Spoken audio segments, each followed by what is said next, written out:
yesterday we saw that the O7 plane split into two objects. So by charge conservation, those two objects won't be O7. Well, we'll see what those two objects are. Right? We haven't even seen that really how they break it apart, right? But today we'll see what those objects are. Okay? The charge conservation is a little tricky here, okay, because of the non-abelian nature of the monodrome. Okay, but we'll discuss this. Are there any other questions? Okay, so let me remind you of the situation we have had. So basically, we said that we took this surface, okay, complex space of the following form.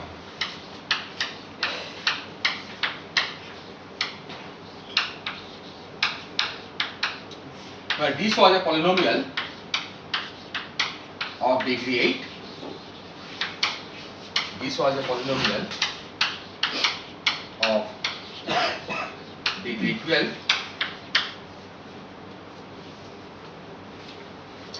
Then we parameterized f and g in some convenient way. So we said that let's take f of z as minus 3h square plus c eta, then g of z as minus 2h cube plus c h eta plus c square, right?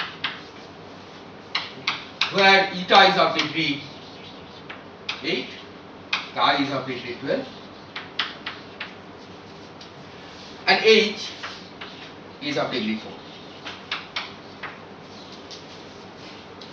So this was just a convenient way of parameterizing it. If you don't demand anything on c and h, etc., then given f and g, it's always possible to find c, h and chi satisfying this. Right? Okay. In particular, you could take h equal to 0, c equal to 1, chi eta equal to f, and chi equal to g. Okay, or well, not chi equal to g, chi equal to g minus h. Right? You can always do that. So clearly, it is unless you demand anything else on c, h, etc., it is always possible to find eta and chi satisfying this. Right? Eta, chi, h, and c satisfying this. Okay, so at this stage you have not lost anything. But then we said that we will define the weak coupling limit of this system as the one where C becomes small. Okay, that's just going to one corner of the moduli space. Okay, it's not that we are putting some restriction which restricts to some lower codimension subspace. It's just that instead of using the whole moduli space, we are going to some region and we are declaring this as weak coupling. Okay. And you also saw why this was declared as weak coupling, because with this limit, the coupling is small almost everywhere. Okay, not strictly everywhere, because zeros of h, okay, are still not the weak coupling regime, but as long as you keep away from the zeros of h, the coupling is small everywhere. And that was manifest in this following form: that j of tau was 4 times 24 cube, this was approximate, c eta minus 3h square cube over c square is minus 9h square.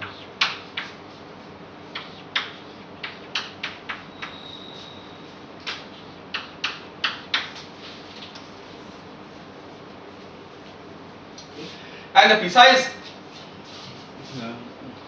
region where the weak coupling approximation is valid, okay, is if mod h is much larger than mod c to the half. Okay, then imagine that you are in a region, okay, either from h equal to 0, but mod h is much larger than mod c to the half. Then what does that mean? That means that here g of tau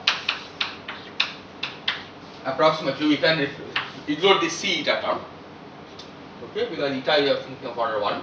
So we can ignore the c eta term, so it becomes h cube over h square, that's h to the 4, right, h cube over h square, so h to the 4.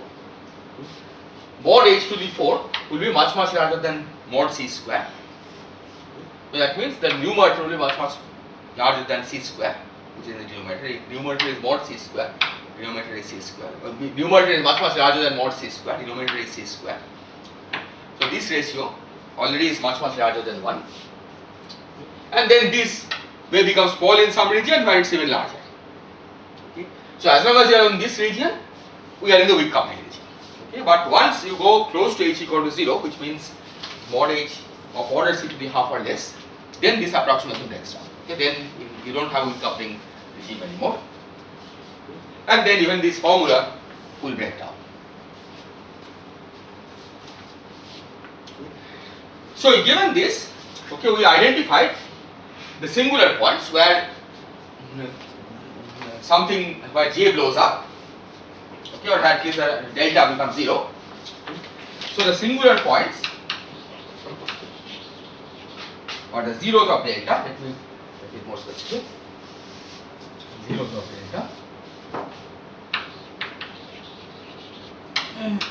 delta are at eta square plus 12h psi equal to 0. There are 16 of them, and double 0 at h equal to 0. Since h is of degree 4, there are 4 of them. So total number of zeros is 16 plus 4 times 2, because they are double zeros, which is 24. Okay, which is of course we know because delta is a polynomial of degree 24. And so today our goal will be to calculate the monodromy around each of the singular points. Okay, but we will calculate the monodromy by keeping away from this region. Okay, which means the following. Okay, let's draw the z plane again. So in the z plane there are 4 points, okay, which are the vanishing of h equal to 0. We will cut out discs of radius which is larger than, much larger than mod c to the half, okay, from each of these 4 points. But since c is small, these discs are still can be taken to be small size. Okay, so you cut out these regions. Okay, don't go close by. Okay, we'll study later what happens if you do go close by. And then everywhere else, including all these other 16 zeros which are around,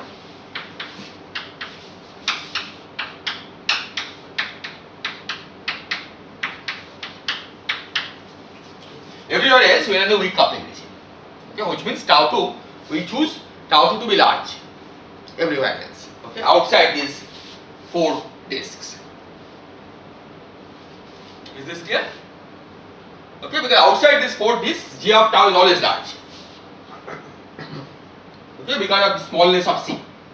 Okay, it's only inside those 4 discs that the numerator can become small, and hence the smallness of c is not enough to keep g of tau small. Okay, but as long as mod h is larger than c to the half, we are safe. Okay, we are in the weak coupling regime. So you can take tau to be large everywhere. Okay, and that means that the monodromy, okay, can only be of the form plus minus t to the n. Right? That's what we concluded last time, because if tau always remains large, okay, then remaining large, what can happen to tau, right? If tau has to come back to itself up to an SL to Z transformation. So the c and d have to be trivial, which means c has to be 0 and d has to be plus minus 1. So the monodromy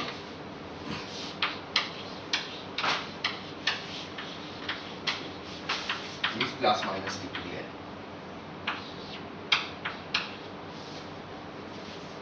Sir, can we argue that these cross zeros, Yes. they will be always sufficiently far from the square? Yeah, we are considering a generic case, okay, where, so these are c independent, right? Yes. Okay, so you can always take a situation where these are fixed functions, okay, with separated zeros, and we take c to be small. Okay. By taking c to be sufficiently small, you can always ensure that these zeros are sufficiently far outside these, because these radii, right, can be made smaller by making c smaller. Okay? So sufficiently close to weak coupling, this is always true. Okay? But we are assuming that these zeros are all distinct. Okay? That will happen if, as long as these functions are generic. Right? You can choose special functions where the zeros will coincide and then there are more singular points. Okay? So we are not assuming, considering those cases. Is this okay? Okay. Now we will try to determine this. Okay, but I will not give all the details. But let me just outline, okay, in principle how do you go about doing it. Okay, how do you go about determining what these monodromies are.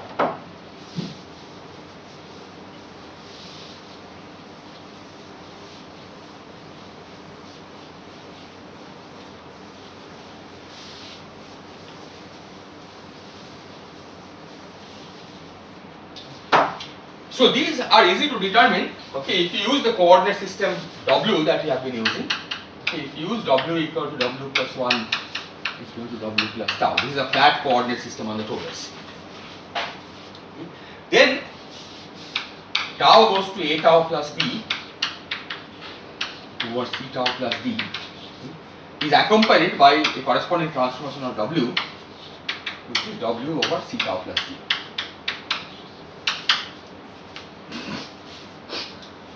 Which basically means that if the monodromy is of this form, t to the n,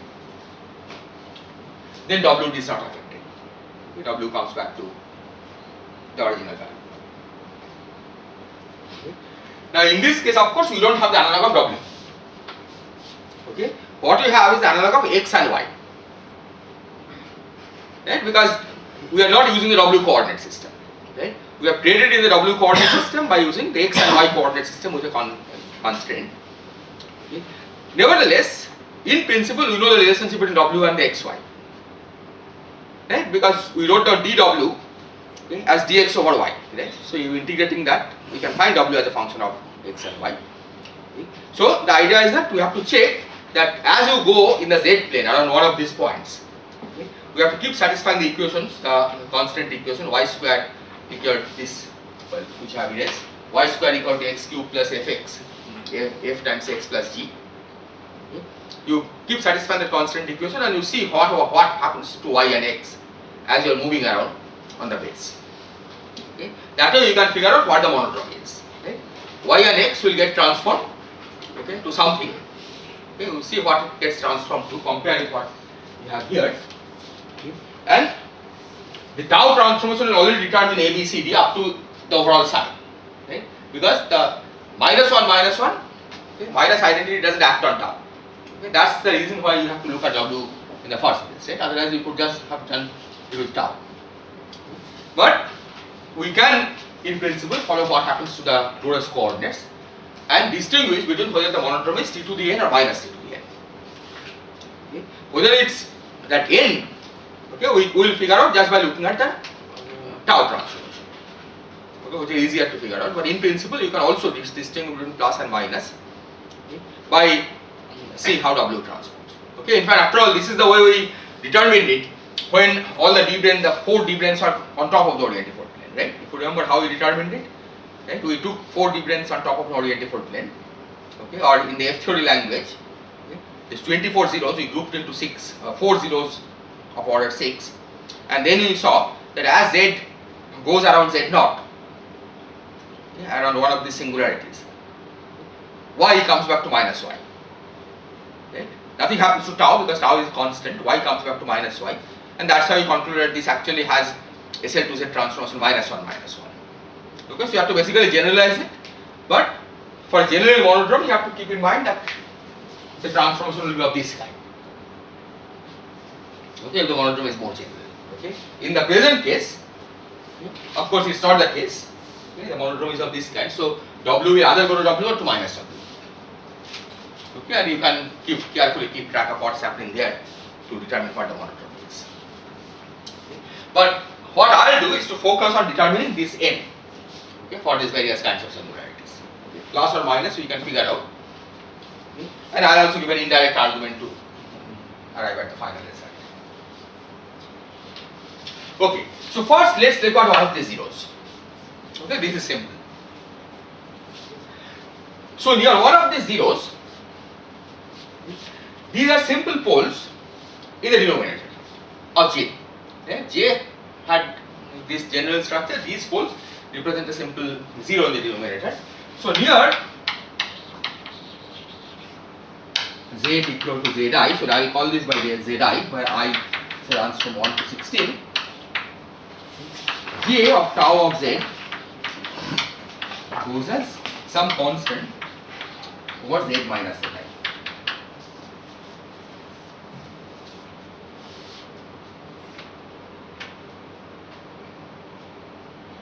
Right, because there is simple zero in the denominator.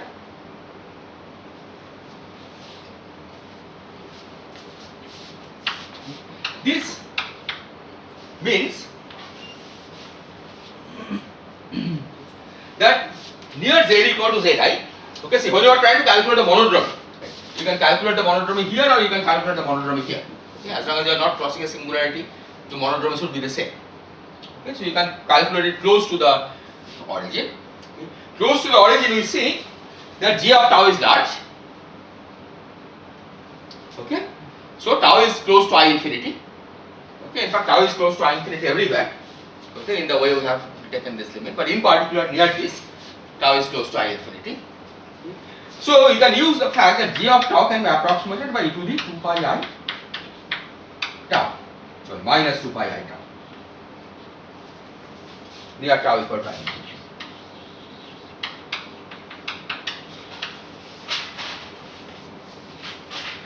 Right? Because if J is large, okay, J is large, that means tau is either close to I infinity or any of its images. Okay, but we have already chosen a convention where tau will be close to I infinity. Okay, everywhere except inside this shaded region. Okay, so I can use this formula, and this will tell us that tau is minus 1 over 2 pi I log.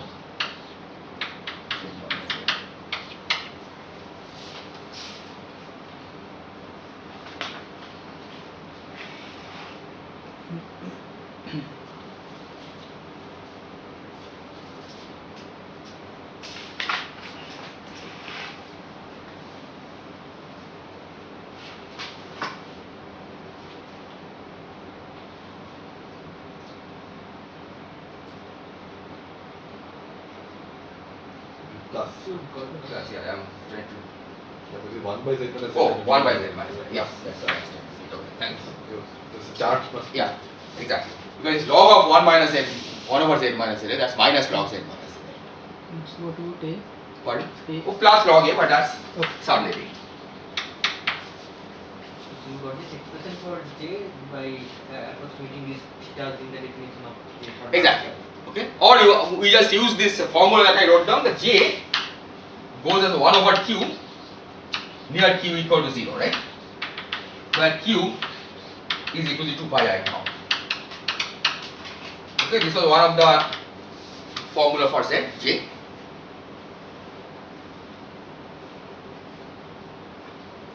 Okay, but yes, I mean, what you are saying is right. You can take these thetas, take tau goes to I infinity, and you can get this formula for J. Okay, apart from this, everywhere tau is quite close to I infinity. That's right. Here it's more close. Yeah. How do you make it more quantitative? We don't have to. We don't have to. The point is that monodromy around this and around that G of tau of Z is large. It goes as 1 over Z minus Z, right? Okay. So tau should go as log of Z minus Z, right, plus something. Okay. And only thing you have to make use of is that this something that you have, this is analytic here, Z equal to Z, right? So this will not pick up any phase as Z goes to Z, right? If you take a small circle and go around Z, right, all the changes will come from here. Right? So calculating monodromy, that's enough. Right? To add some analytic function of Z, some function of Z which is analytic near Z equal to Z, you don't care. Is this clear? Okay, so now we are done. Okay. So if you take Z around Zi, then that means Z minus Zi goes to e to the 2 pi I, it takes up a phase of e to the 2 pi I times Z minus Z, right? So tau will go to tau plus by I over 2 pi I, which is tau plus 1.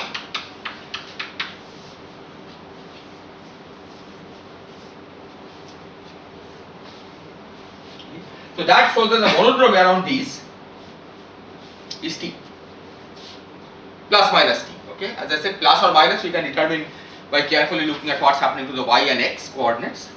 Okay, as you do this, but that I will not try to do here.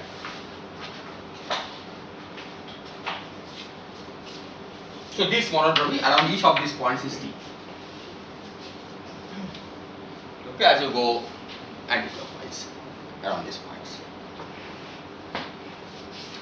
So this shows that these points are the locations of the D7 planes, right? When you compare the orientifold plane, these have exactly the same monodromy as the D7 plane has, and the D7 plane had exactly the same behavior near the origin, near the core, right? And tau was changing by 1 as you move around D7 plane.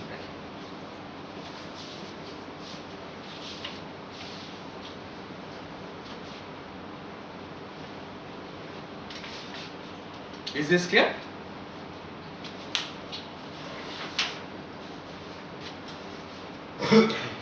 Okay, now we have to determine the monodromies around these points. Okay, namely we take some circle around one of these.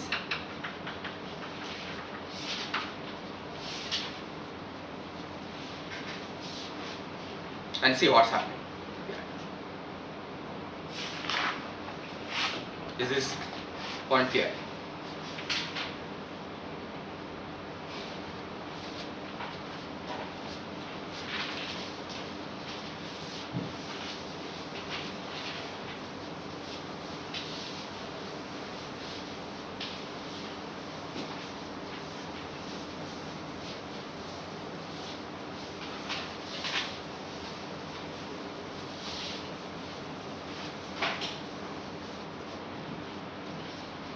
Okay, here you have to be a little more careful. Okay, so let me write down the expression for J again. So G of tau of Z is given by C eta minus 3h squared cubed over C squared is minus 9h squared times h squared plus 12.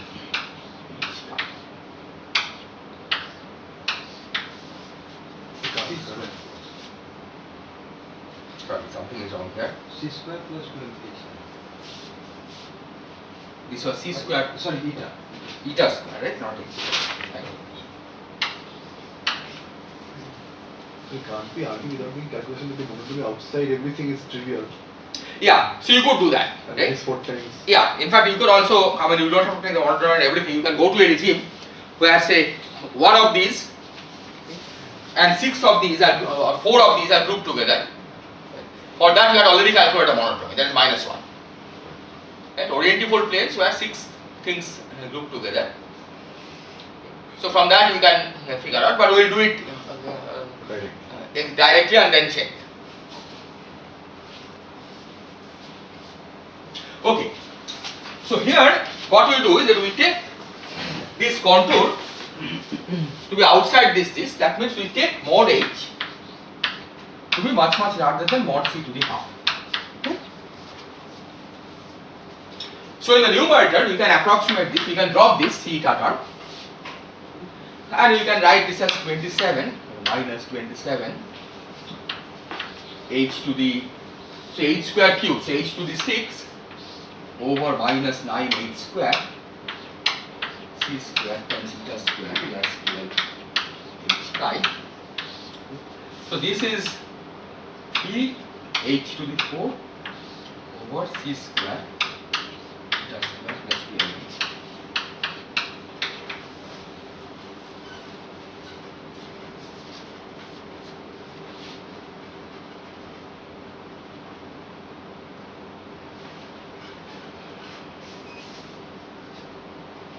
Okay.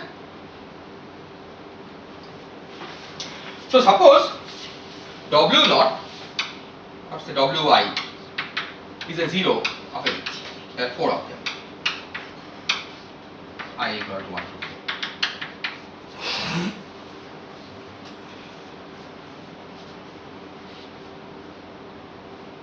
4. Okay? Now what you do is that you say that you take mod h to be much larger than mod c to the half. Nevertheless, okay, because c is small, you can still keep mod h small, okay, which means you can still be close to this one of these wi's, okay, and yet not yet you can drop this compared to this. Okay, this is possible because you are taking c to be small. Okay, so you take c to be small so that you can drop this compared to this. Okay. Nevertheless, we assume that h remains small, okay, as long as we are integrating over this column. This is clear? Because since c is small, okay, there is space that h can be much larger than mod c to the half and yet much smaller than 1. So in this regime, okay, we can approximate this by some constant a times z minus w naught to the 4. Okay. But this is a over c square, because c I'll keep in the denominator, okay, just to say that this combination is still large. Okay. Even though we are close to W naught, okay, you are not as close to W naught, so that you can compensate for this C, right? The Z minus W naught, okay, is still sufficiently large, okay, so that this ratio is large. Okay. Nevertheless, Z minus W naught is small compared to 1, okay, so the other terms, okay, we can dump into a constant. Is this point clear? Yeah, there will be corrections to this, okay, but this is the leading contribution. This is Z minus W naught. Sorry, WI. One of these zeros. Okay. So you are close to one of these zeros, but H is polynomial of degree 4. degree 4, yes. So there are 4 zeros of H.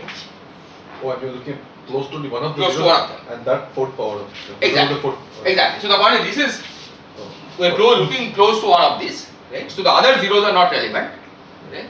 Those W minus, so H has the form of W minus W1, W minus W2, W minus W3, etc. But because they are close to W1, okay, we can forget about W minus W2 term is just a constant, behaving like a constant. Right? Similarly, these terms are also all behaving like a constant. And you know this is fourth power because of symmetry between the 4 W. No, fourth part because just because of this. No, so I'm just saying here, the factor is Z minus W to the 4. That's Oh, that's because it's H to the 4. See, when you H to cancel this, there's an H to the 4, H right? to the 4 is 16th order polynomial. Oh no, it's 16 order polynomial, right?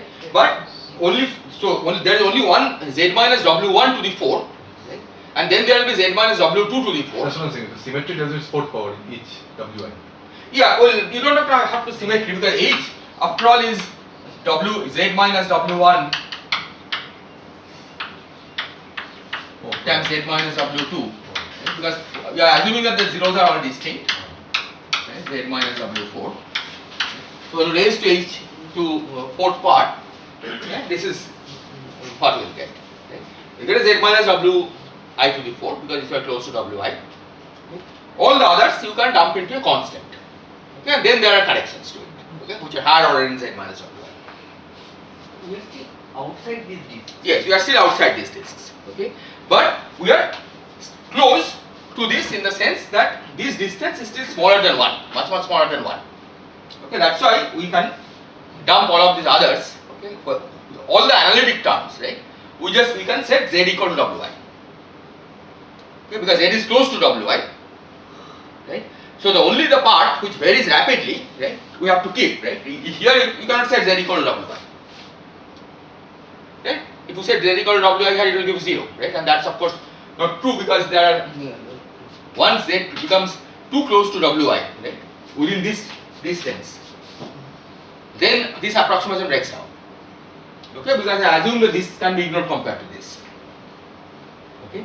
Nevertheless, as long as mod H is much smaller than 1, right, That basically means that Z is mod Z minus Wi is much smaller than 1.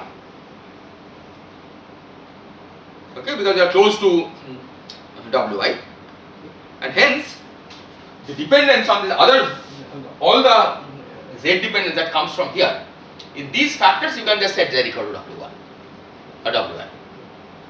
Okay, that is this approximation, because all that has been dumped into it.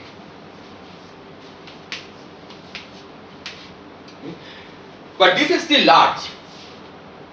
Okay, in fact the approximation is valid only when this is large, because of this. So you can write e to the minus 2 pi I tau equal to this again, because you can approximate J by e to the minus 2 pi I tau.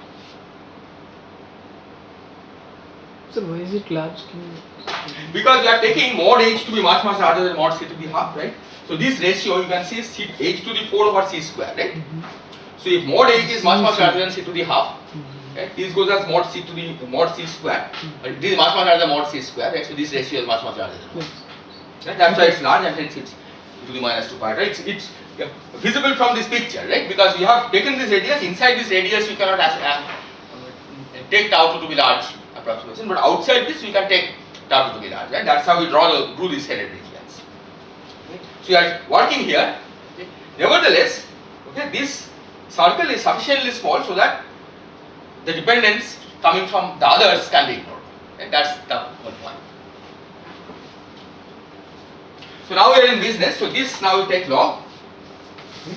So minus tau will be minus 1 over 2 pi I times 4 log Z minus Wi plus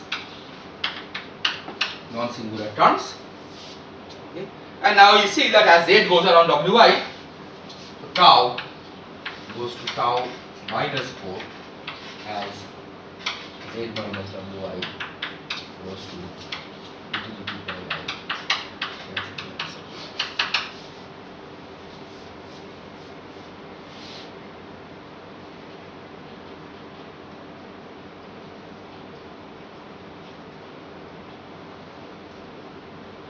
Okay, so that shows that the monodromy around these is t to the minus 4. Okay, plus minus. We have not determined that plus minus sign. That, as I said, you can determine in principle by keeping track of what's happening to the x and y. Okay, I will not do that in details. Okay, so the final result is that this is minus and these are pluses.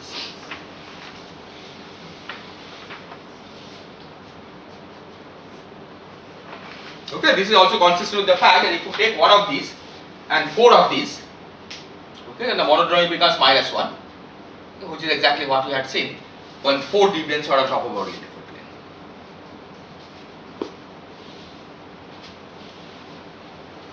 Can we say that one of them is minus t to the something? So you One can- of them, you get minus t to the minus 4. yes, T for for these set of these. So can you see one of them is minus also the difference of the signs? then one of them will be minus. Yeah. Okay, I'll give an indirect argument now. Okay, but as I said, to direct argument, so I'll explain why this is minus, right? Why this cannot be plus.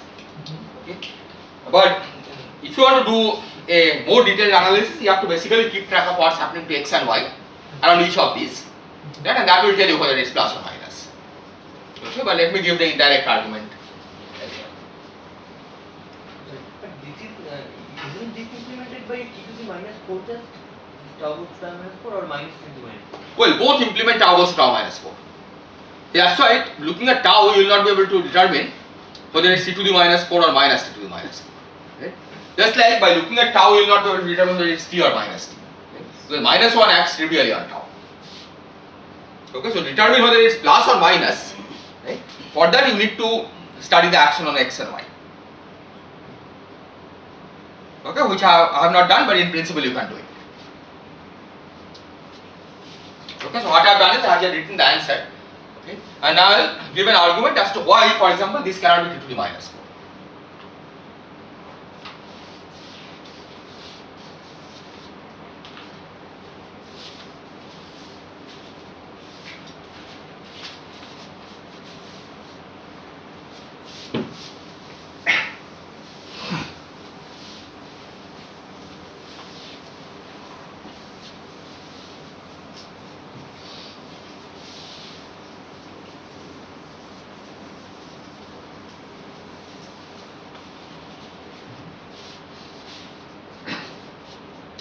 Now, if you look at this formula, and if you really trust it all the way to z goes to wi, we see that there is a problem. Okay, what is the problem? Because tau will become minus I infinity, right? Which clearly is nonsensical, right? Tau has to be in the upper half plane.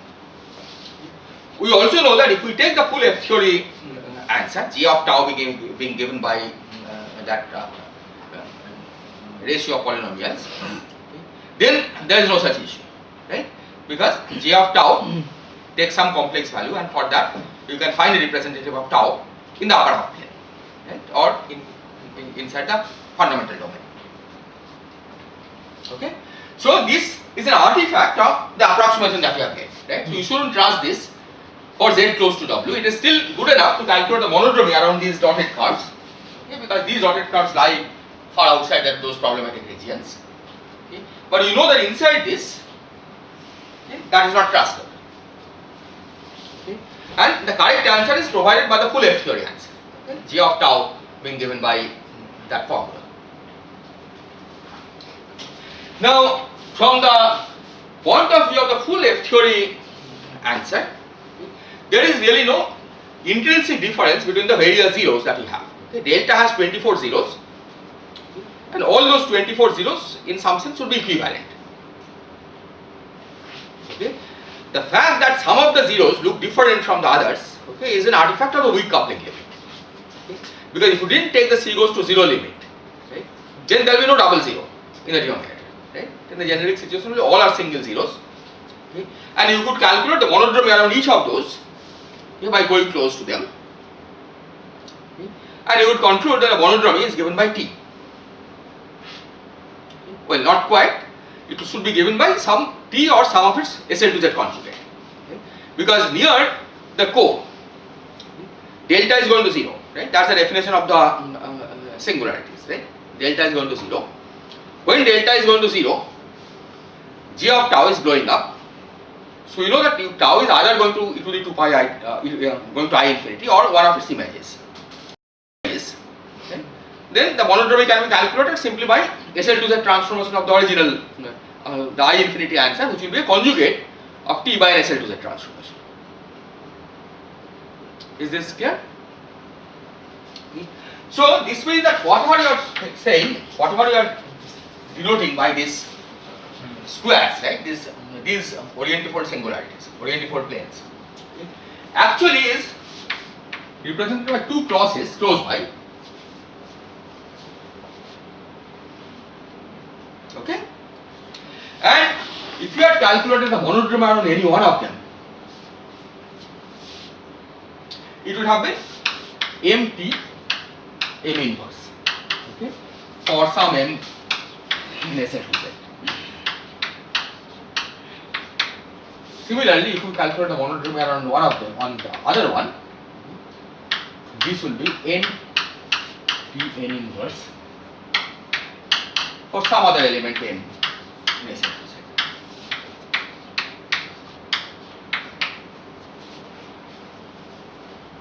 Even in general case, even these single zeros are somewhat special than other 16s, because they are not exactly T but SL2 the equivalent to T. In that sense, they are still Well, special. if you take SL2Z as a symmetry, right, then whether it's T or equivalent to T is not distinguishable, right? But still there are two groups then. One group is, okay, if we call this T, then that is. Yeah, so the point is, you can say that you can always group 16 of them to have identical ones, identical monodromy, and others will have different monodromy. Right? You can say it like that. Okay? Because you see, the point is, the fact that it's T, okay, is not something absolute. Okay, that you can say that we have chosen tau equal to I infinity in this region, right? Okay, away from this. Okay. But imagine that we take a path, we take this tau, take one of these two close by singularities, okay, take a path and go like this and come back here. Okay, then it would look like tau is not I infinity here, right? Because tau would have been conjugated by this monodromy around S. Okay. So when you say that you have chosen tau equal to I infinity, that also depends on the path, right? I mean, it's in one convention you can choose tau equal to I infinity at infinity, but that can be changed. Okay. At which 16 groups is also not absolute. Okay. Because to begin with, for a generic F and G, delta has 24 zeros, that's all you know. Right? You cannot say that 16 of them are special compared to the others. You can pick any 16 and go to a limit where those 16 look like orientative D7 branes and the others pair up into orientative planes. That would be some different weak coupling limit. That will be some different weak coupling limit, exactly. Okay, you have to just rearrange things differently. Okay, so in this sense, it's not that there's something intrinsically special about this 16. Okay? What is special about this 16 is that in this particular limit, those 16 appear to be special.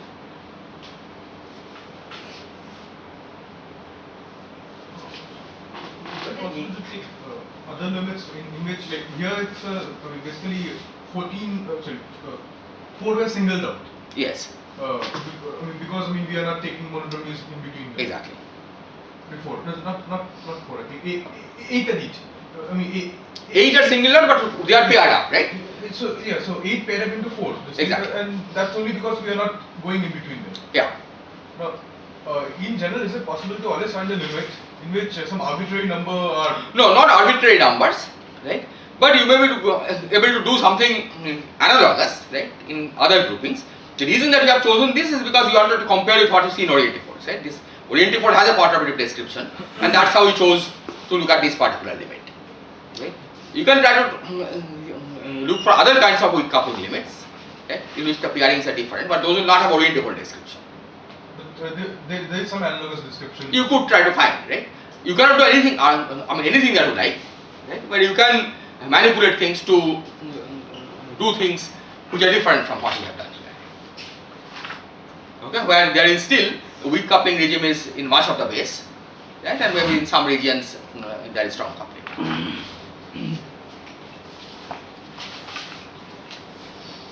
Okay, so you know that if we go around this, okay, of these two, when you split it, if you go around this, it should be some empty M inverse for some M in SL to Z, and when you go around this, it should be NTN inverse for some N in SL to Z, right?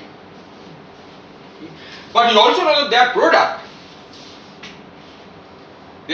should be T to the minus 4 or minus T to the minus 4. Okay, so MTM inverse times NTN inverse should be plus minus T to the minus 4.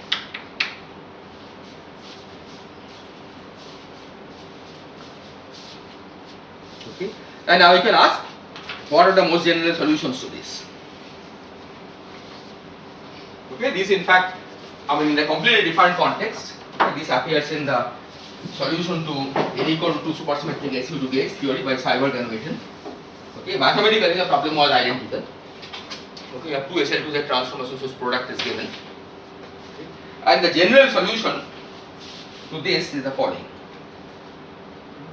that MP M inverse can be taken by appropriate choice of M, 1 minus P is square minus 1 plus P, and NTN inverse is 1 minus P plus P square. And the product MP N inverse times NTN inverse that we have here is minus T minus. This P is an arbitrary integer. P belongs to is the sum of arbitrary integers.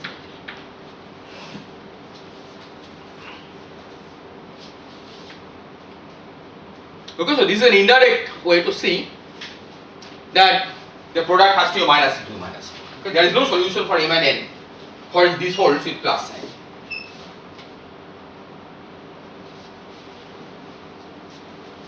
Okay, this is a somewhat involved analysis because this this M and N are arbitrary SL2Z transformations, right? A, B, C, D, and A prime, B prime, C prime, D prime. So there is a set of Diophantine equations that you have to look for solutions to. Okay, and what you find is that the solution is essentially given in this class. Here is sort of, P is not continuous, but something like a one parameter family. Yes.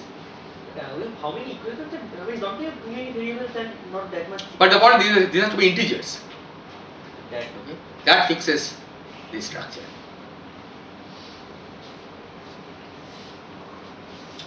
And this overall, this P essentially has an interpretation, right? What does the P represent?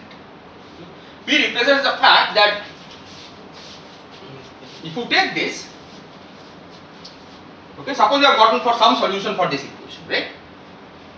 Okay, then if we take M goes to T to the P times M and N goes to T to the P times N, this is also a solution. Also a solution.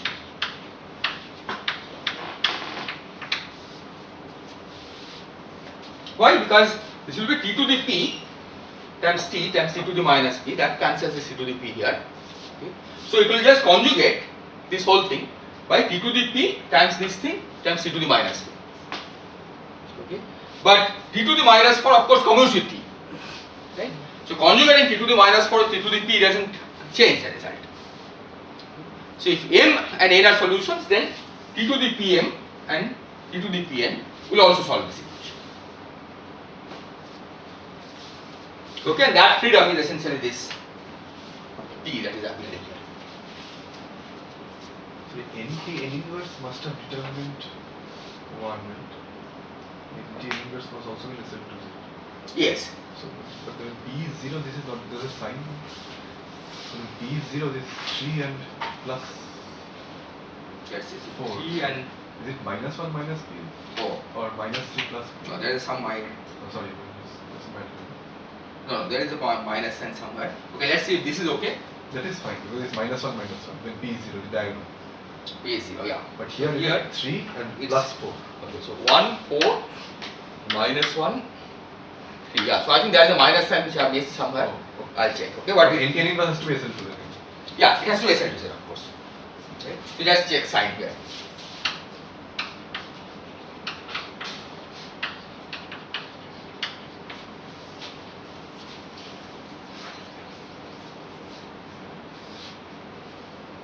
Okay, you basically once you have found MTM inverse, you can use it to solve for MTM inverse. Right? Minus T to the minus 4 times inverse of this.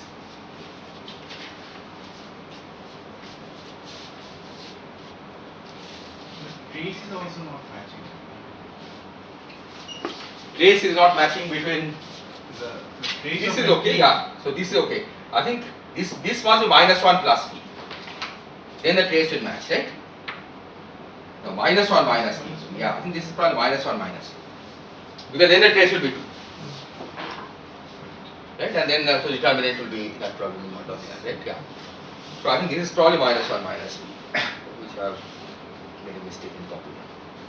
But this is just check this. So if we multiply each of them by say minus I, then the determinant would remain same, and we'll get, Yes, that is true. That is true. and then we'll get t to the minus 4 plus t to the minus Yeah, 4. if you multiply each of them by minus I, Yes. right? But there it will be not MTM inverse, but M minus TM inverse. See, if we so this again something we have not proven, right? But if we accept that the monodromy around these is T, right? Then the monodromy around these should be conjugate to T, not conjugate to minus T. Right? So that's why you cannot just change sign, overall sign. The product will still be fine. Right? But nevertheless, each one will not be conjugate to T, but they will be conjugate to minus T. Right? We don't want that. The overall signing MK N inverse should not be there, right? So then one has trace 2, another has trace minus. Oh, maybe that's the point. Yeah. So this is also not there. Okay, just check. Oh no, I think that. See,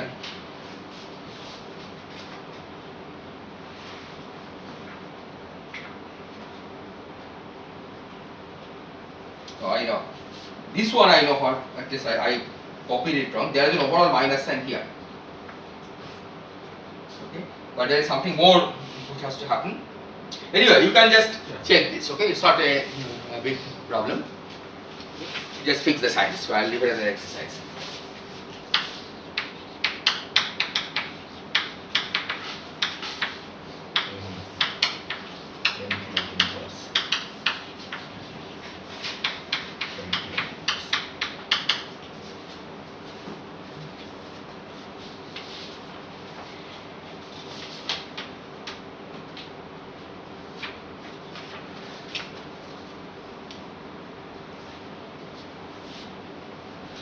Okay.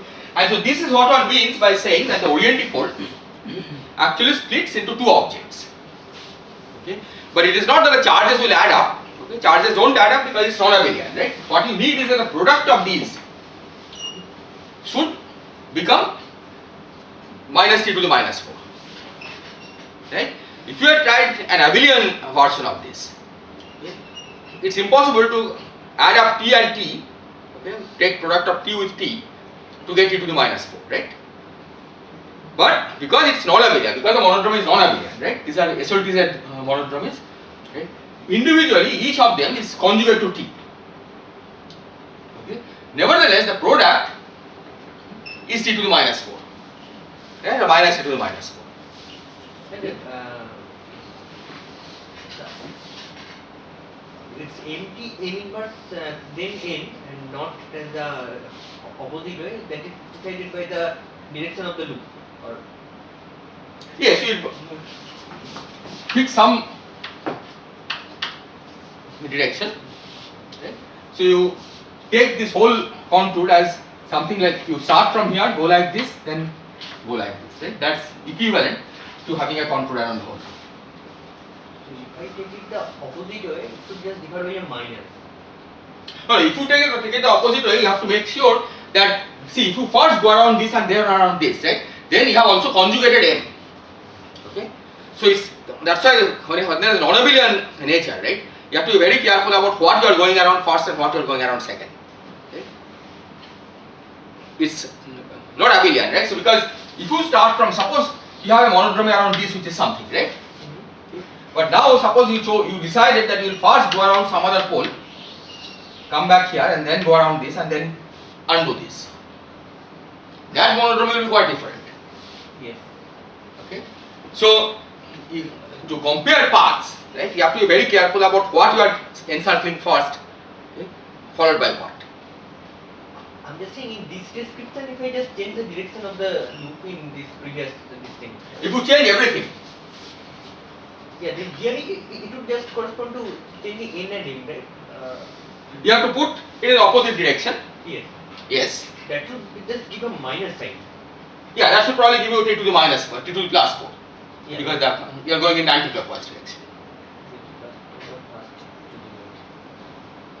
Of inverse of this, right? Yeah, not for minus sign. Here it should give a minus sign or inverse. Where? It will give t inverse, right? If you go in the opposite direction, right, that's t inverse. This operation will be n t n inverse. This whole thing inverse. If you just do it the other way. Yes, that's right. Yeah, NTM in inverse, The MTM. whole thing inverse. So you get it to the plus. Yeah. So how does the J behave for MTM inverse case? See, J will change exactly in the same way, right? Because J near the core will go to I infinity, it will go to infinity, right? Because whether you are going towards a core, because J is modular invariant, right? So as far as J is concerned, its behavior will be exactly what we had here. Okay? The reason that this is MTM inverse and not T, okay, is because we have already made some choice of what we will call T by working here. Okay? With that convention, this is MTM inverse. But you could have just conjugated everything by M, okay, and declared this as T, and then those will be different. Okay? So just by looking at J, how J changes, right, you will not be able to say whether it's T or any conjugate of T.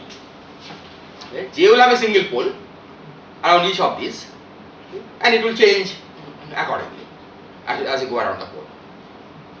Okay? So you have to fix a convention as to what you mean by tau equal to I infinity by working in some regime, and that we have done here by working in the weak coupling regime. In most of the manifold you want tau to be I infinity. With that convention we see that this monodrome is not T but a conjugate of T. Okay. But if you just work locally, you will not be able to know that it's not T but something else. This splitting will never be visible in the orientable picture because it's going to be strong coupling because the C is Exactly. minus 1. That's right. So this in the orientable picture there is no equivalent. No. Yeah. So in the orientable picture you will not see this splitting. Unless I can do the calculation at strong coupling. Exactly. Yeah, because the splitting is going to 0 as C goes to 0. Right? Because we took the C goes to 0 limit, in that case that we got this double pole. Right? So the reason that it's not double pole but two single poles is because we have taken C to be non-zero, right? We have not taken the C goes to 0 limit. So from that picture it's clear that this splitting will go to 0. If you try to take C, the orientifold description, you will not see this splitting.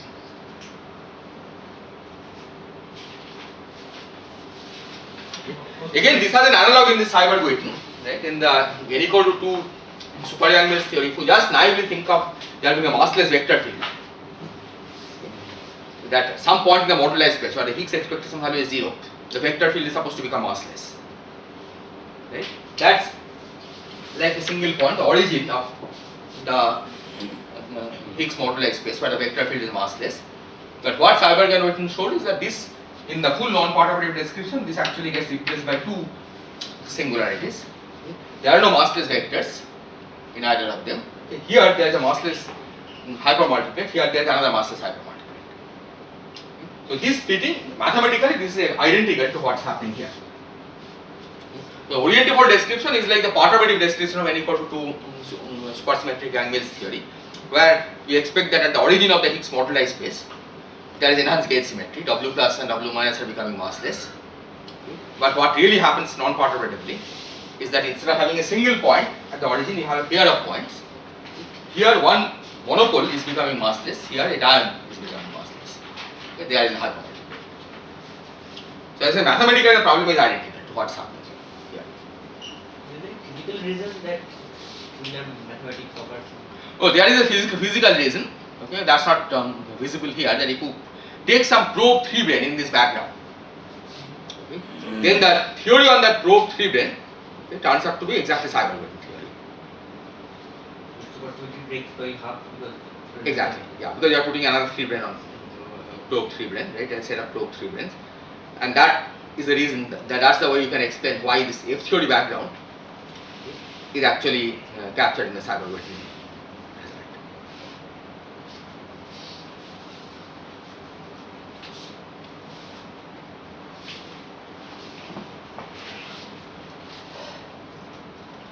Any other questions? Okay, so now we are going to discuss the general case. Okay, and as you will see, the general case is trivial once you have understood this, okay, or more or less trivial. So far you have discussed elliptically fibered K3. Okay. Now you want to discuss elliptically fibered general Calabi-Yau n-fold. Okay, so let's take Calabi-Yau n plus 1 fold, which means n plus 1 complex dimensional Calabi-Yau. Okay. Assume it's elliptically fibered and see what F theory compactification there can tell us, how we can take orientifold limits and so on.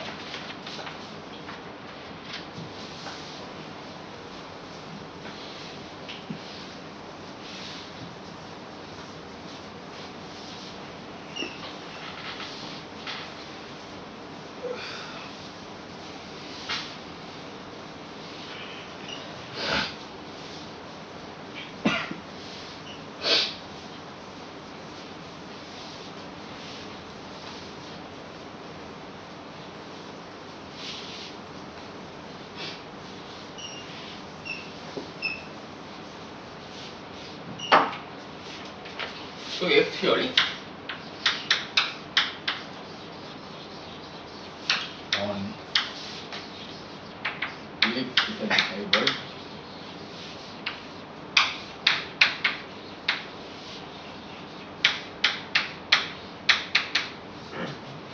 So on the base, on a base which is denoted by Bn. So this is n plus 1 complex dimension.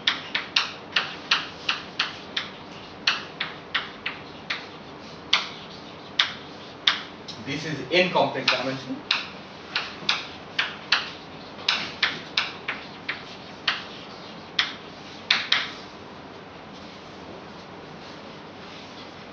Okay. So this is really the manifold on which you are compactified. Right? The torus, okay, which is a fiber, is a fictitious object. Right? So F theory on elliptically fiber Calabi-Yau n plus 1 fold essentially means a type 2b compactification on the base. Okay. How tau will vary on the base will be determined by this vibration. Okay. So let's try to describe such an elliptically fiber Calabi-Yau n plus 1 fold. And we will do exactly what we did earlier. We will write an equation of the form y square equal to x cube plus f of u times x plus g of u, where u is the coordinate on Bn, complex coordinate system on Bn.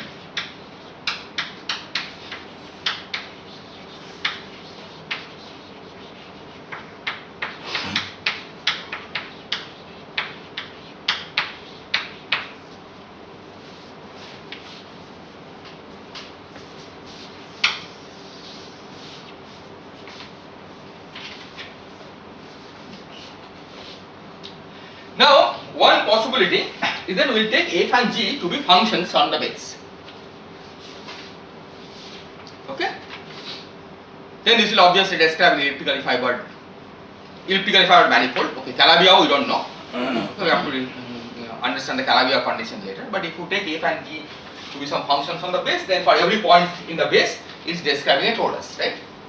Okay, it's telling us how to calculate tau. Okay, tau is calculated by exactly the same formula. Tau, g of tau of u will be given by 4 times 24 f of u cube over 4 f of u is equal to 7 g of u squared.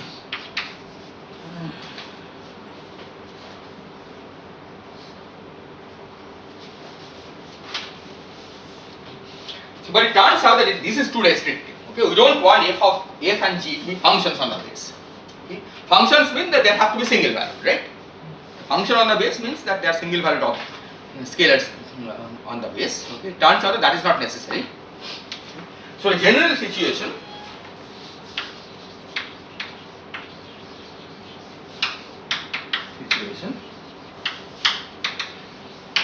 is the following: we pick a line bundle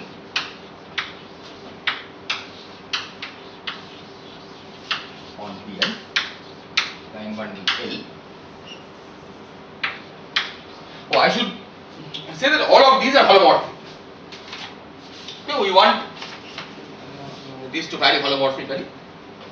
Okay, because I mean, in particular for preserving supersymmetry, etc., we need holomorphic vibration. Okay. So, a general situation, you pick a line bundle L on Bn. What is a line bundle? Line bundle is essentially one-dimensional complex vector space. Okay, which means that f and g, when you cover the manifold by open sets, okay, on the overlap between two open sets, f and g did not agree. So, sorry, f on one open set and forget about f and g. Right now, we are talking about line bundle. Okay, so if you take a section of a line bundle, okay, that means instead of taking a scalar function, okay, you take some element of the line bundle. What this means is on the overlap between two open sets, the functions did not agree. Okay, they don't agree, but they are related to each other by an appropriate transition function. Okay, and that transition function takes the form of a matrix multiplication, which in this case is just an ordinary multiplication, one-dimensional line bundle. Line bundle means one-dimensional complex vector space. So the transition functions are just ordinary multiplicative transition functions. Okay, that's what one means by line bundle. Is this clear? Okay. So if you go back to the previous example on CP1, okay, on CP1, which is the homogeneous coordinates are Z1, Z2, right? Okay, then homogeneous coordinates on CP1. One example of a line bundle will be function of Z1 and Z2 of degree 1. Why is this a line bundle? It's a line bundle because of the overlap between two coordinate systems. F need not agree. In fact, F doesn't agree. If it's homogeneous of degree 0, then of course F will agree. But otherwise, what is going to happen is that F will make a transition, right? Suppose you use Z1 over Z2 as your coordinate system versus Z2 over Z1 as your coordinate system. Then F expressed in those coordinate systems will differ, because you are supposed to take out the overall multiplicative factor. So this is an example of a line bundle on CP1. Any degree, degree 2, degree 3, those are examples of line bundle because they are not strictly functions. They pick up appropriate multiplicative factors on the overlap. Is this clear? Okay, so line bundle for our purpose is a complex vector bundle of one dimension. Okay. In a general vector bundle, you have matrix multiplication between on two different open sets on the overlap. Here you have just ordinary complex multiplication. Okay, so pick a line bundle on Pn, and now we take F of u is a section of, let me call it the 4 G of u section of 6. So L to the 4, okay, means 4th part of the line bundle, which in turn means that here the transition functions are 4th parts of the transition function of L. Okay, just like here, if you take a degree 1, that's a line bundle. If you take degree 2, that line bundle is a square of this one. Okay, because the transition functions for degree 2 function will be exactly square of the transition function for degree 1. Is this point clear? Okay. If it's not clear, I have to explain it here only. Okay. That suppose you take this to be f of z1, z2, right? And if you are taking z1 over z2 as a coordinate, right? What you will do is you will write it as z1 times f of some f hat of z1 over z2. Okay. This is, so you will think of this as a function of z1 over z2. Okay. This f hat will be the representation. But if we take z2 over z1 as a coordinate, which you have to do in a different batch, you have to take out, like this is z2 times f tilde over z2 over z1. Okay. So these two of course are the same by definition, okay, the same degree 1 polynomial, but this and this will differ, right? Here it's multiplied by z1, here it's multiplied by z2, right? So if these two are equal, then these two cannot be equal, right? They are multiplied by this ratio of z2 over z1, right? That is the reason why it's a line bundle. It's not a function. Okay. F hat and f tilde will not agree on the overlap. If it's of degree 2, then it's clear that transition function will be square of the transition function of this, because you will pull out z1 square in this region and z2 square in this region. Right? So the relationship between them will be a multiplicative factor of z1 over z2 whole square. Okay? So a degree p will be pth part of this line bundle. Right? That's what it means by fu is a function of L to the 4th. Okay? The transition functions here will be 4th part of the transition function of L. Why didn't this one come for the K3 case? Well, it did. I mean, I didn't use that language, right? But f and g, if we use a homogeneous coordinate, we took f to be a homogeneous polynomial of degree 8 and g to be a homogeneous polynomial of degree 12, right? So if you use that language, then f is the 8th part of the line bundle, right? G is the 12th part of the line bundle, right? So the analog of L there, okay, was a polynomial of degree 2. So we didn't take degree 1, right? We took polynomial of degree 2, okay? for reasons that will become clear later. Okay, so if you identify L as, in this example, as the line bundle provided by polynomials of degree 2, then it exactly matches with what we did there. So L is a degree 1, like L by definition is some line bundle, right? we are not fixing it. We are not saying anything about it. No, we are not fixing L because we have not even said that the base is a CPN, right? This was just an example. Okay.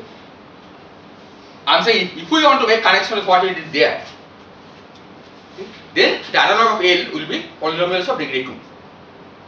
Homogeneous polynomials of degree 2. Okay. Because you took F to be homogeneous polynomial of degree 8, right? There is a fourth part of the line bundle that is provided by polynomials of degree 2. Right? And G was sixth part of the polynomial of degree 2. Okay?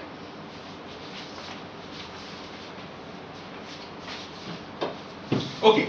Now, why is this use? I mean, why these particular choices? The reason that we have taken these particular choices is because if we take it to be this way, right, then this equation y square equal to x cube plus f of u times x plus g of u.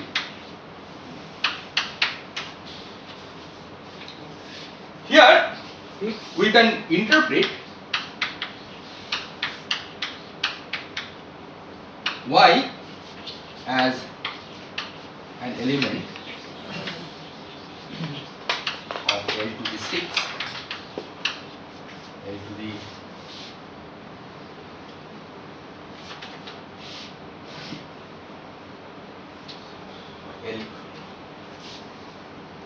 L cube x as an element L square and interpret this equation as an equation between sections of L to the 6. Because if y is an element of L cube, right, then y square is an element of L to the 6. Right? The transfer functions for y square will be square of this. If x is an element of L square, this is an element of x cube is an element of L to the 6. Similarly, this is an element of L to the 6. This is an element of L to the 6. So it makes sense to reinterpret this as an equation that you have put on the section of a line bundle of L to the 6. Right? Where each term here is a section of a line bundle of L to the 6. Is this clear? Because you are thinking y as a function of z, a function of u, x as a function of u, f and g as functions of u, with this interpretation. Okay, if you had put arbitrary integers here, okay, you couldn't assign consistently appropriate transformation laws on x and y.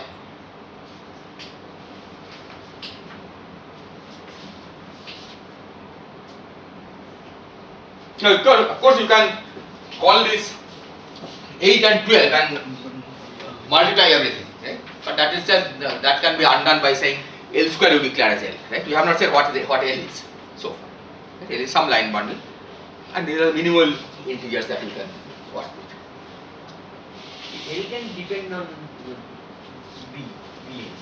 Yes, L of course is given. L is a line bundle on Bn. Right? Before you give Bn, it doesn't make sense to talk about L in the first place. About the degree and so on.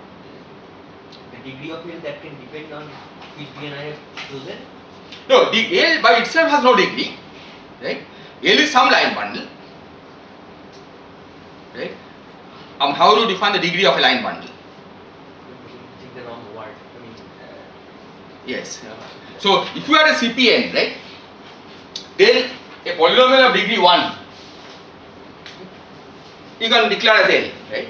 But degree has no intrinsic meaning, okay?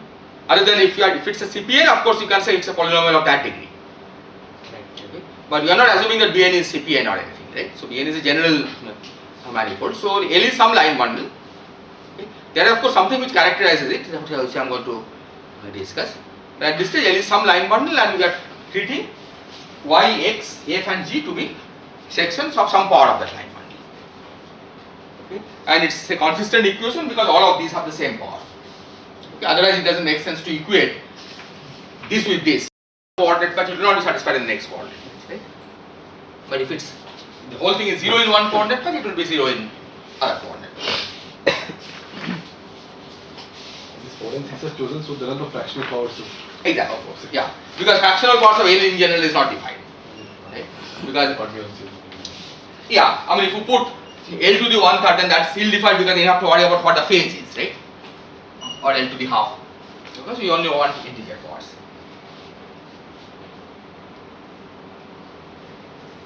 Now we ask the first question that under what condition is this manifold a Calabi-Yau? Right? So far you have not implemented that. Right? You have just described an elliptically fibered manifold, but nothing that you have done says that it's a Calabi-Yau. Okay? So you have to find the generalization of that weighted projective space formula that we gave. Right? Under what conditions does first chant class vanishing? Okay? And the general structure is the following. Okay?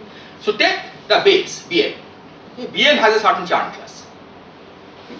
The chant class of Bn is something. Okay? Chant class means what? It's basically a two form, right? Chant class of the base is a two form that is constructed out of the curvature of the tangent bundle, but whatever it is C1 of B. Now L also has a chant class. Okay? L is after all a bundle on B. Okay? So you can put a curvature on a connection on L and calculate what is the integral of the curvature. Right? The curvature form will describe a two form on the base. Okay? That's the chant class of L. Now it turns out that the condition this is Calabi-Yau is that the sum of the chant class of the base, okay, all of these are two forms on Bn. Okay? So it makes sense to talk about that you take the chant class on Bn, which is a two form. Okay? You take the chant classes of the other coordinates that you have added, okay, which in this case are x and y. Okay? So what is the chant class of x? Okay? X is an element of L square. Okay? So chant class of x will be 2 times the chant class of L. Okay? When you raise it to second part, you just multiply the chant class by 2. First chant class. You add up the chant classes of x and y. Okay? So that's 2C1L plus 3C1L. Okay? And then you subtract from it the chant class of the constraint. Okay? What is the chant class of the constraint? This is a constraint, right? 6. This is 6 power L. Okay? So the Calabi-Yau condition, let me write it here, Calabi-Yau condition is the C1 of B plus 2C1 of L plus 3C1 of L. Okay? This is coming from X, this is coming from Y, minus 6C1 of L should be 0.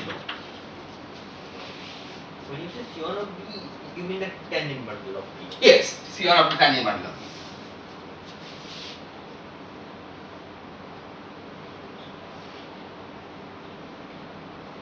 So which in this case translates to C1 of Bn minus C1 of L should be equal to 0.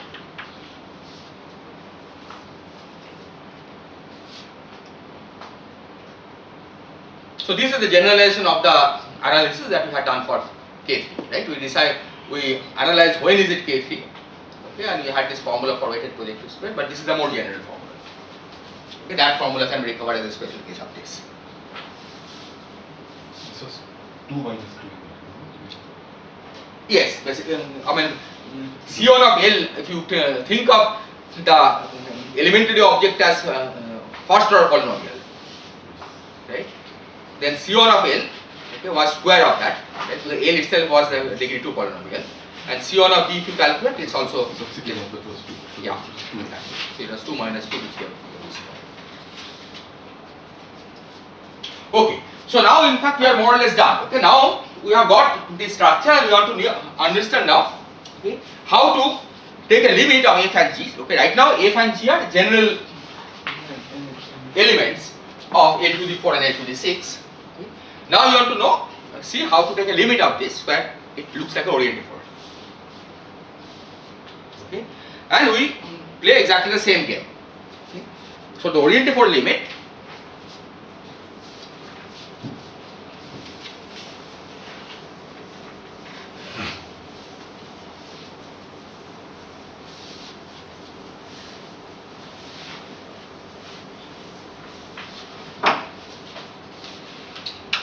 limit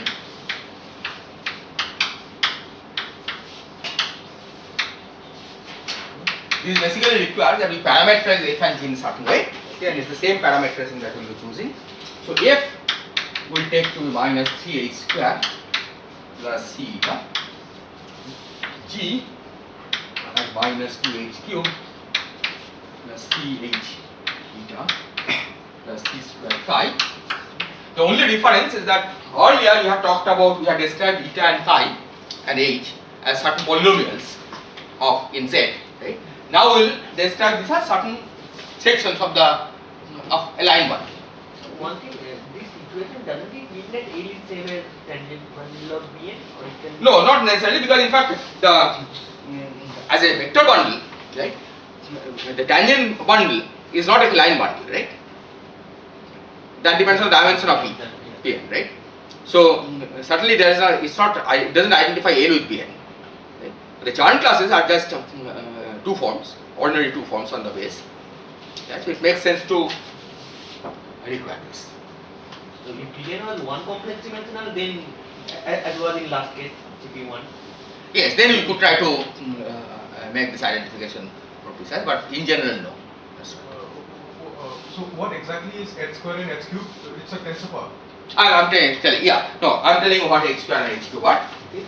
So h is a section of L square. Okay, take a line bundle which is square of L, and h is some section of that. Eta is a section of L. 4, C is just a constant.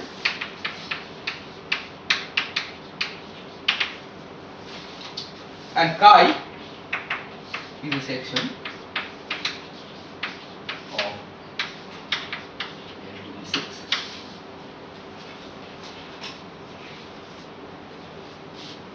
Okay, so what you took as polynomials in Z, right? When you transform in the homogeneous coordinate system, okay? That was those were essentially sections of these line bundles. Okay, if you think of the K3 case, L was the line bundle that contained homogeneous polynomials of degree 2. So you took H as homogeneous polynomial of degree 4, right? That was essentially a section of L square. Okay. Eta we took a homogeneous polynomial of degree 8, that was a section of L to the 4. Right? Because L is a homogeneous polynomial of degree 2. So these are the sections of these line bundles. Okay. Pick any section. Okay. C is just a constant, and so again, just like the previous case, once you are given f and g, f is a section of L to the 4, g is a section of L to the 6. You can always find eta, phi, and h and c. Okay, in fact, you can find many eta, phi, h, and c satisfying this. You can, in particular, you can just set c equal to 1, h equal to 0, and pick eta and phi appropriately. So you can always find eta and phi. The reason that we have parameters is this one is because once you have these parameters, we will not declare the orientifold limit as the c goes to 0 limit, the small c limit. So the polynomials and all those things, the usual multiplication of polynomials, they are played by the role of they assume the role of transition functions here. Is that was the case? Yes, the point is they assume the role of transition function. We never have to go back to the transition function again, right? Because as long as you make sure that whatever equation you write, okay, has same elements of a line bundle, right?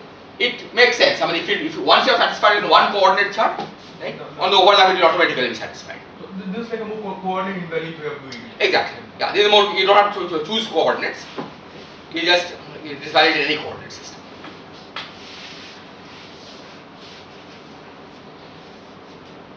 Is this okay? Okay. So now if you plug it in and carry out the analysis, okay, we can repeat everything that we did there, and you will find that the zeros of H behave as oriented before plane.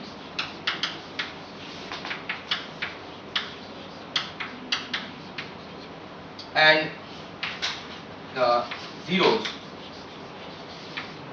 of eta square plus 12H5, right, behave as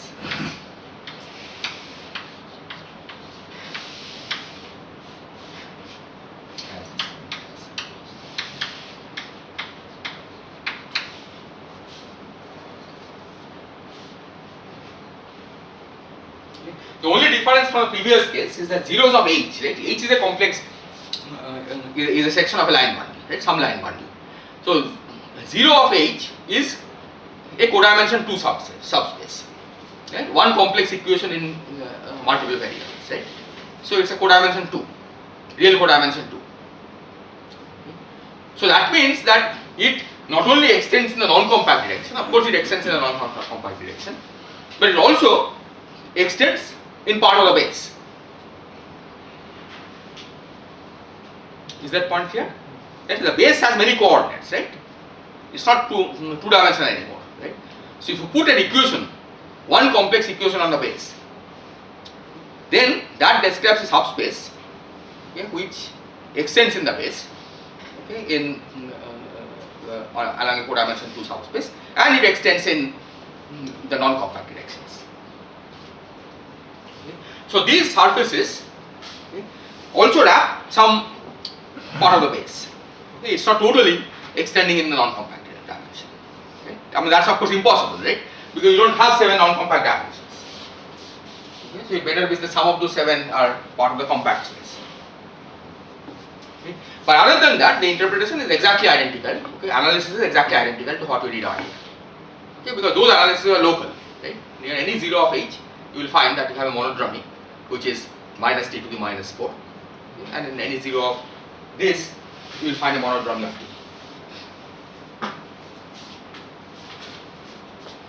So can you explain why zeros of H is a codimension 2 space? Because H is one complex equation. H equal to 0 is one complex equation, right? H is an element of line bundle, right? So H equal to 0 is one complex equation. That means you have 2 real conditions, right? So that's why it's codimension. So the elliptical fiber now that is interpreted as a line bundle. I mean, tau is basically a line bundle. Well, tau is not exactly a line bundle. Tau is a complicated. Tau is still a function. Okay, it's not a function because it has monodromies, right? But that is different from the fact that this y and x, right, which are that they are non-trivially fiber. Okay, the fact that tau varies as a function of the base, of course, is encoded in how y and x are fiber over the base, right? But the relationship is not direct. So what role does the J function play here? Same J of tau of z, tau of u is 4 times 24 f of u cube over 4f cube plus 27g square. Okay? Because this is a function. F is an element of L to the 4, right? Yeah, okay. So this is L cube, and so is this. So you are taking the ratio of You are taking the ratio of these same line bundles, right? So this is a function. G of tau is a function. Right? The G of tau is uniquely defined on the overlaps. But in general, you can't. I mean, if it's a line bundle, right? Yeah, it's a line bundle, right? It's not some arbitrary vector. No, if it is a hard dimension vector bundles, of course you couldn't do this, right? Then it doesn't make sense to write a function for J like this. Okay, but as long as F and G are line bundles, you can divide.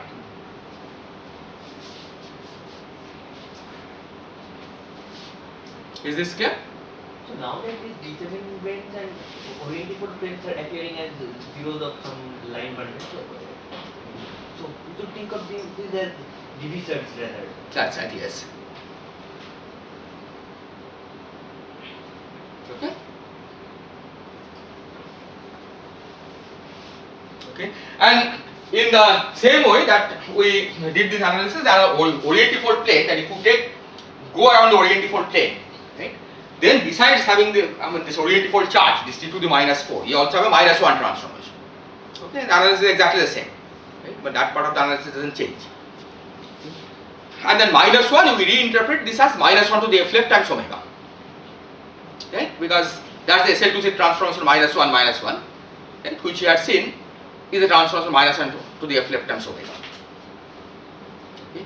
So essentially, as you go around one of these orientifold planes, you make a transformation, SL2Z transformation by, or you make a transformation by -1 to the F left times omega.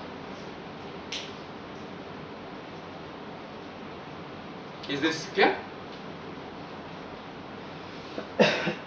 So now, this tau around the singularity scale is 1 by 2 pi I log u minus ui. Yes, exactly. So close to u equal to ui, you can forget about the fact that it's a line bundles, etc. Right? You have to choose up some section. It goes to 1 over log u minus ui. But u is not a complex coordinate with n. It's a n entry. Yes. So if you look at the transverse directions, right? Near the line bundle, see near this codimension 2 subspace, and you can always choose a transverse coordinate. Or you choose it to the radial coordinate. Exactly. Right? So the transverse coordinate you can choose to be h of u, for example. Right? If you use h, right? Or you can take this. This itself you can choose as a coordinate because this has a simple 0, right? Okay. You take this as one of the coordinates and the others are tangential to this. Okay. Locally you can always choose coordinates in which, as one of the coordinates becomes 0, the function goes to 0, right? And it's independent of other functions. So if that r into to the I theta, that will be the Exactly. analog of z minus z. That's it. So you get the 2 pi alpha. Yeah. So when you go around that, you will pick up with that 2 pi alpha. So the r will receive u minus ui long. Exactly. Yeah.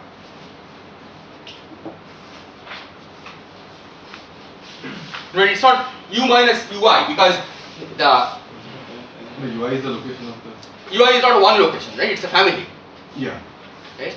So basically, you take this whole family, and there you locally you can always choose coordinate where one complex coordinate describes transverse direction, others describe tangential direction of this family. So the transverse direction defined by the r into the I theta. Exactly. Okay, so transverse direction is what you identified earlier as your z. Okay. So that is played. That role is played with transverse direction. Yeah, and along this direction it doesn't matter, right? You just those coordinates are really irrelevant.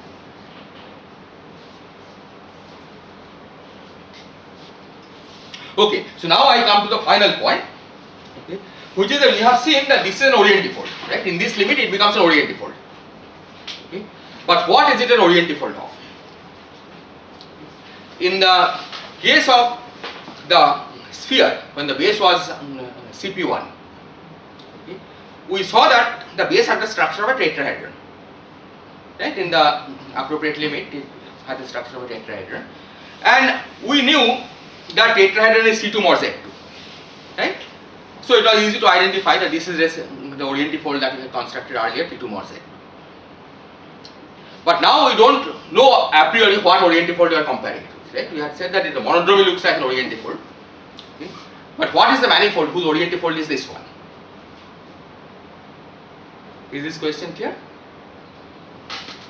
We have is the base Pn. Okay. We also know that it's a Z2 orientifold, right? Because the monodromy that you are picking up is a Z2 monodromy, right? -1, as you go around the orientifold. So the original manifold must be a double cover of this,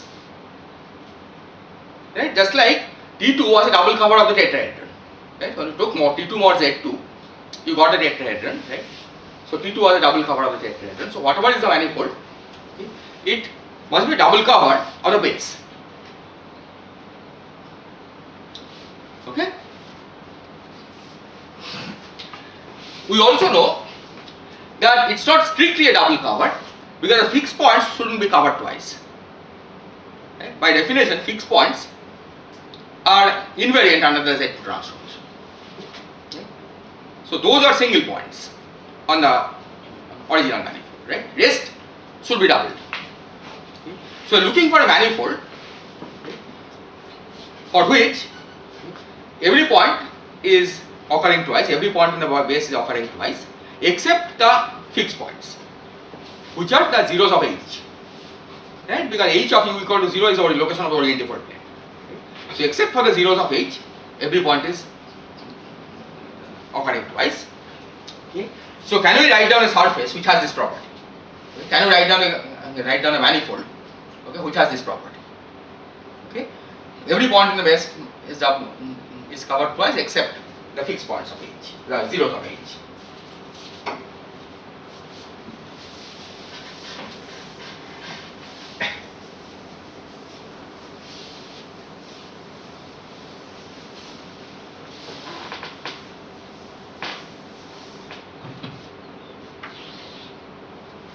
Okay, so it is in fact easy to write down such a manifold, and this is a manifold. Okay. We take the manifold to be described by the base coordinates u, okay, and a new complex coordinates I, okay, subject to the condition that I square minus h of u is 0.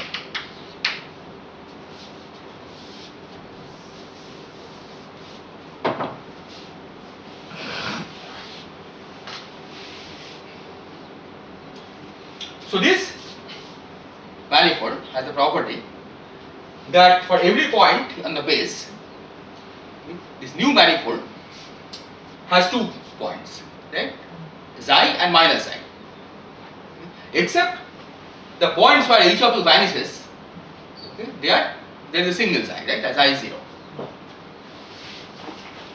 So this is the manifold whose orientifold we are considering. So how does the orientifold action act on this manifold? Right? It should act in such a way that the fixed points are left fixed. Right? So that's orientifold action.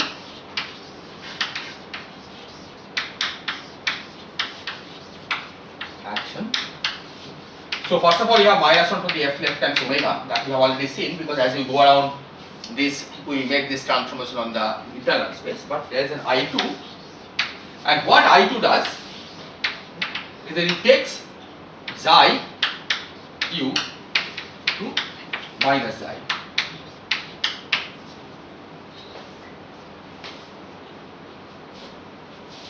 Because if its fixed points are the xi equal to 0 points, which are exactly h of u equal to 0.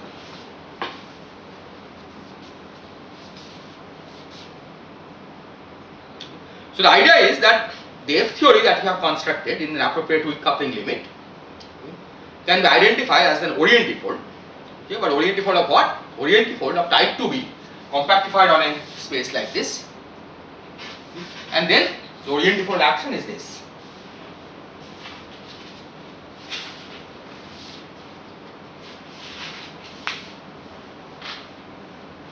Is this point clear?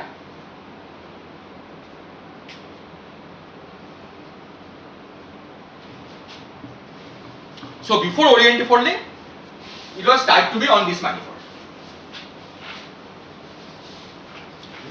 But that better be a consistent compactification of type 2b, right? You can only orientifold if you have started with something which is consistent, right? Then you take the modding out of this. So type 2b on this manifold should be a consistent compactification, okay? Which suggests that this manifold should be Calabi-Yau. Okay. So is this Calabi-Yau? Okay, is it some new condition that you are trying to you have to implement, or is it automatically satisfied? Okay. So for this, let's try to compute what the first Chern class of this is. Okay, by following the same principle. Okay. So there is a base. So here you can think of this as the manifold has the usual base, okay, and the xi as the extra coordinate that you have added. Okay. So you have to take the Chern class of the base C1 of B, add to it the Chern class of xi, and subtract from it the Chern class of the constraint. Okay. The constant is of this one. So what is Chant class of H? So H of U is a section of, this was a section of L square, right? Yes. Okay. So from this it follows that xi is a section of L, because otherwise this will not make sense. Okay. So the Chant class of this manifold,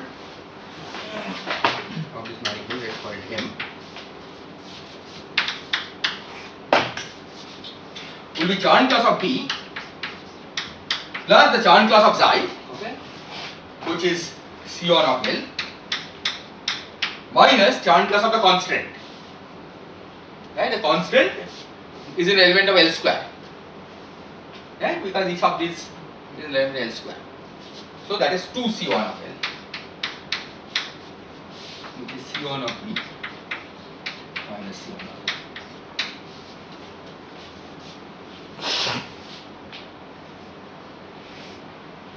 And now you see that this vanishes as well as this vanishes.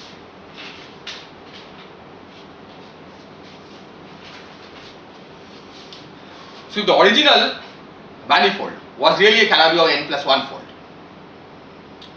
Then by this procedure, we have arrived at an n at a Calabi of n fold, okay, which has 2 less dimensions, but nevertheless is a Calabi of manifold.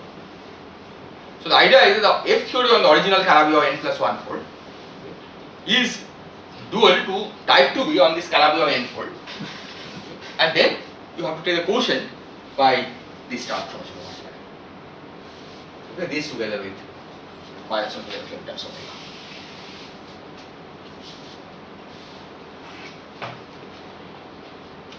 So this basically shows that the general F theory compactification has a dual which is an appropriate oriented fold. Given any F theory compactification, okay, data of the kind that we have there, F and G, okay, and the choice of the line bundle L, okay, this procedure tells you how to construct an oriented fold, okay, which is describing the same theory. Okay. And this is useful because, as I said, for some purposes F theory description is a useful one, particularly if you are looking for exceptional symmetries and so on. Okay, identifying those is easier from the F theory perspective. On the other hand, perturbative analysis is much easier from the oriented fold perspective. There is systematic perturbation expansion. The usual string perturbation expansion works for oriented folds, but not for F theory. Okay, precisely because in F theory, some part of the base has strong coupling typically.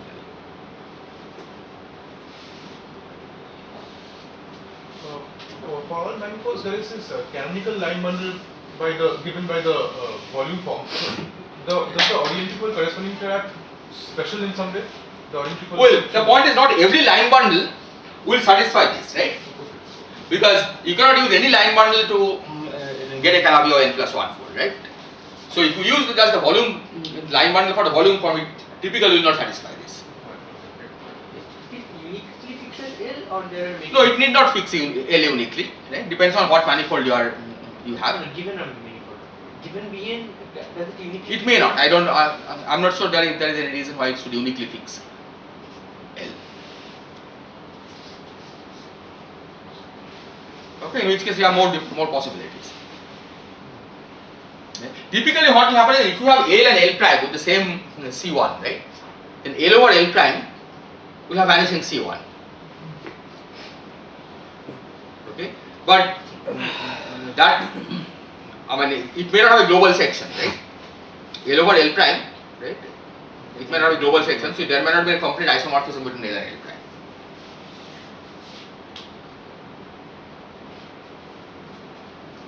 So I am not completely sure if there is a result. There is a theorem which says that there is a unique L, that given the Chant class, L is uniquely determined. That's what you are asking, right? That given the Chant class, does it determine L uniquely? I am not sure if there is a general result of that. Roughly one may expect that if there exist global functions, I mean, if there are global functions that define, then maybe because as you said, you need to divide them. Yes, global function by constant. Constant function always exists, right? But multiply by a constant function will not change the line bundle. Non-constant. Yeah, non-constant global function, but that typically doesn't exist, right?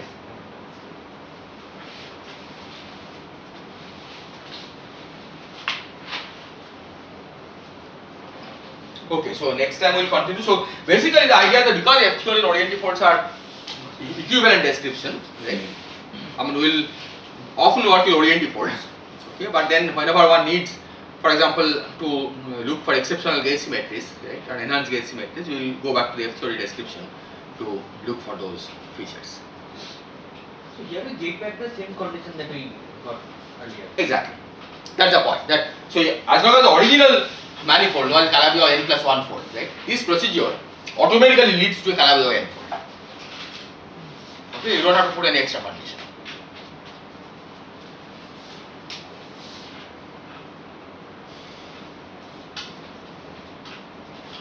And this, I mean, the previous example, right? That once you impose the fact that this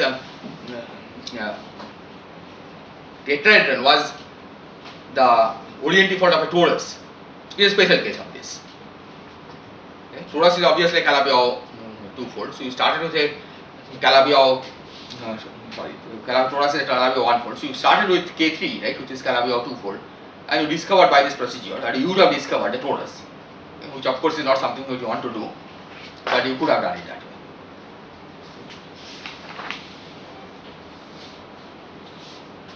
Okay.